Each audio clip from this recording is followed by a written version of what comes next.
Lo pernah gak sih ngerasa stuck dalam hidup? Udah kerja keras, ngikutin segala tips dan trik produktivitas, tapi hasilnya gitu-gitu aja. Kadang kita tuh terlalu fokus sama hasil yang instan, sementara yang benar-benar ngasih impact gede justru terkadang berasal dari perubahan kecil yang dilakuin terus-menerus. Hari ini gua mau bahas tentang sesuatu yang mungkin bakal ngubah cara lo ngejalanin hidup. Compound effect.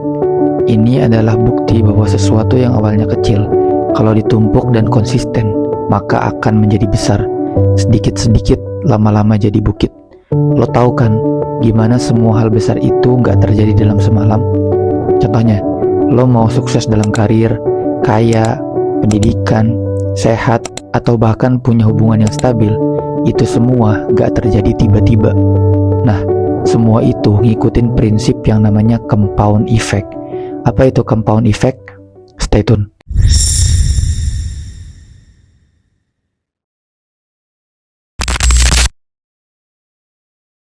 Jadi gini, compound effect adalah konsep yang ngejelasin bahwa perubahan kecil, kalau dilakukan secara konsisten dalam jangka waktu yang panjang, bakal ngasih dampak yang besar. Ibarat lo nabung 10.000 tiap hari, tapi dalam setahun lo udah punya 3,65 juta. Tapi ini bukan cuma soal nabung aja bro. Compound effect ini bisa diterapin di semua aspek kehidupan lo. Sederhananya, ini adalah efek akumulasi. Hal-hal kecil yang kita lakuin tiap hari, meski kelihatan remeh, tapi kalau dijalanin terus-menerus, itu bakal ngasih perubahan yang signifikan. Nah, hal yang sering gak kita sadari adalah banyak orang yang nyerah terlalu cepat karena gak ngelihat hasil secara instan. Padahal, kunci dari compound effect adalah konsistensi dan waktu. Dalam bukunya yang terkenal, The Compound Effect, Darren Hardy bilang bahwa perubahan kecil yang kita lakukan tiap hari, sekecil apapun, itu bakal ngeset kita buat masa depan. Jadi, bukan soal ngambil langkah besar, tapi soal terus bergerak meskipun pelan. Misalnya aja, lo tiap hari baca buku 10 halaman. Mungkin dalam sebulan lo nggak ngerasa pinter-pinter banget, tapi dalam setahun, lo udah selesai 12 buku. Efeknya, pengetahuan lo naik drastis. Nah sekarang gue akan bawa lo supaya lo bisa terapin compound effect ini dalam kehidupan sehari-hari. Oke, sekarang lo mungkin nanya, gimana sih cara compound effect ini lo terapin dalam kehidupan sehari-hari? Gampang, gue bakal kasih beberapa contoh nyata yang relate sama kehidupan kita. Pertama, kebiasaan sehari-hari. Coba bayangin, lo pengen jadi lebih produktif tapi lo gak siap buat perubahan besar. Mulai aja dari hal kecil. Mungkin lo set waktu bangun tidur lo 10 menit lebih pagi daripada biasanya.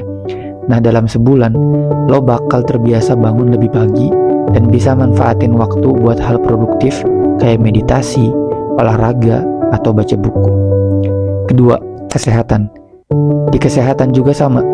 Lo pengen punya badan sehat, tapi langsung diet ketat dan olahraga 2 jam sehari, malah bikin lo capek dan nyerah di tengah jalan.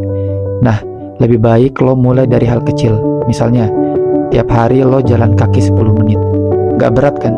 Tapi kalau lo lakuin itu setiap hari, dalam beberapa bulan, lo udah jalan berjam-jam tanpa ngerasa berat. 3. Keuangan. Lo pengen kaya, siapa sih yang enggak? Tapi lo gak harus langsung ngejar investasi besar. Mulai aja dari nabung sedikit demi sedikit.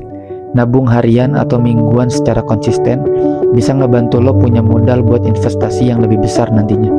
Albert Einstein pernah bilang, compound interest adalah keajaiban dunia yang ke-8. Yang keempat, karir. Di karir, lo bisa mulai dari hal-hal kecil juga. Misalnya lo belajar skill baru, kayak coding atau desain, 30 menit per hari. Mungkin dalam sebulan lo ngerasa nggak ada perkembangan, tapi setelah setahun, lo udah punya skill yang bisa lo jual, atau yang ngebantu karir lo buat naik level. Atau lo belajar bahasa asing, sisihin waktu 30 menit atau 1 jam per harinya, gak usah banyak-banyak, dan dalam 1 tahun, lo akan lihat perubahannya. Menurut B.J. Fogg, profesor di Stanford University, kebiasaan kecil yang gampang dicapai punya efek lebih besar buat dibentuk dan dipertahankan dalam jangka waktu yang panjang daripada perubahan drastis yang malah bikin kita overwhelmed. Jadi, poin pentingnya adalah ngelakuin hal kecil yang terus-menerus lo jalanin. Terdengar simpel banget kan ya untuk bisa kita terapin dalam kehidupan sehari-hari? Terus kenapa sih masih banyak orang yang kesulitan atau gagal? Sekarang pertanyaan pentingnya, kenapa sih banyak orang yang gagal nerapin compound effect ini? Jawabannya simpel, mereka terlalu cepat nyerah. Kita hidup di era serba instan bro. Setiap orang pengen hasil cepat. Lo mau kurus pengennya besok udah langsung six pack. Lo mau kaya pengennya bulan depan udah jadi miliarder. Padahal realitanya kan gak gitu ya. Menurut riset dari University College London, butuh sekitar 66 hari untuk membentuk kebiasaan baru. Artinya kalau lo gak sabar atau lo nyerah dalam waktu kurang dari itu, lo gak bakal ngelihat hasilnya. Banyak orang menyerah di minggu pertama atau kedua karena merasa gak ada perubahan yang signifikan. Mereka gak sabar, padahal kunci dari compound effect adalah waktu dan kesabaran. Jadi kalau lo ngerasa usaha lo gak membuahkan hasil dalam beberapa minggu, tahan dulu bro, keep going. Hasil dari compound effect itu emang butuh waktu. Satu hal yang menjadi kunci sukses atau tidaknya compound effect dalam hidup kita adalah kesabaran dan konsistensi. Well, mari kita bahas. Ngomongin soal sabar dan konsisten, ini adalah dua hal yang benar-benar jadi penentu sukses lo dalam menerapin compound effect ini. Tanpa kesabaran, lo bakal gampang putus asa, dan tanpa konsistensi, lo nggak bakal bisa ngelakuin perubahan yang bertahan lama. Banyak riset membuktikan bahwa orang yang konsisten ngelakuin hal kecil dalam jangka panjang jauh lebih sukses daripada mereka yang ngerjain semuanya secara besar-besaran tapi cuma sebentar. Ini benar-benar tentang maraton, bukan sprint. Misalnya, lo lihat atlet-atlet profesional, mereka nggak tiba-tiba jago dalam semalam. Mereka terus latihan sedikit demi sedikit, nambah beban, dan ngerjain itu selama bertahun-tahun sebelum mereka bisa jadi yang terbaik di dunia. Nah, buat lo yang sering kehilangan motivasi, coba deh fokus ke proses, bukan hasilnya. Nikmatin setiap progres kecil yang lo buat, karena percayalah, progres kecil itulah yang nantinya bakal ngasih hasil yang besar. Nah, lo pasti nanya nih, gimana caranya biar compound effect ini gak cuma jadi wacana, tapi bener-bener jadi bagian dari gaya hidup lo? Kuncinya adalah mindset. Pertama-tama, lo harus sadar kalau gak ada hasil yang instan. Semua yang lo lakuin hari ini, meskipun kecil, bakal ngasih dampak besar di masa depan. Jadi, mulai ubah cara lo mikir tentang usaha kecil. Lo harus yakin kalau setiap hal kecil yang lo lakuin hari ini bakal ngeset lo di jalur yang benar buat sukses. Tip praktis: 1. Bikin target kecil. Mulai dari target yang gampang lo capai. Misalnya lo pengen lebih fit, mulai dari 5 menit olahraga sehari. Lo pengen lebih produktif, mulai dari nulis 1 paragraf per hari. 2. Track progres lo. Catat setiap perkembangan kecil yang lo buat. Ini bakal ngasih lo motivasi buat terus jalan. 3. Stay konsisten. Kayak yang tadi gue bilang, konsistensi adalah kunci. Bahkan saat lo males, lo harus tetap jalan, meskipun pelan.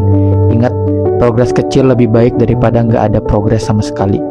Yang terakhir, fokus ke proses, bukan hasil. Lo bakal lebih enjoy kalau lo fokus ke perjalanan, bukan cuma tujuan akhir. Jadi, kalau lo pengen sukses di apapun yang lo lakuin, kesehatan, karir, hubungan, keuangan, mulailah dari hal kecil. Jangan buru-buru nyerah cuma karena lo belum lihat hasilnya dalam waktu singkat. Ingat, compound effect itu butuh waktu, tapi kalau lo konsisten, hasilnya bakal luar biasa. Jadi tunggu apa lagi?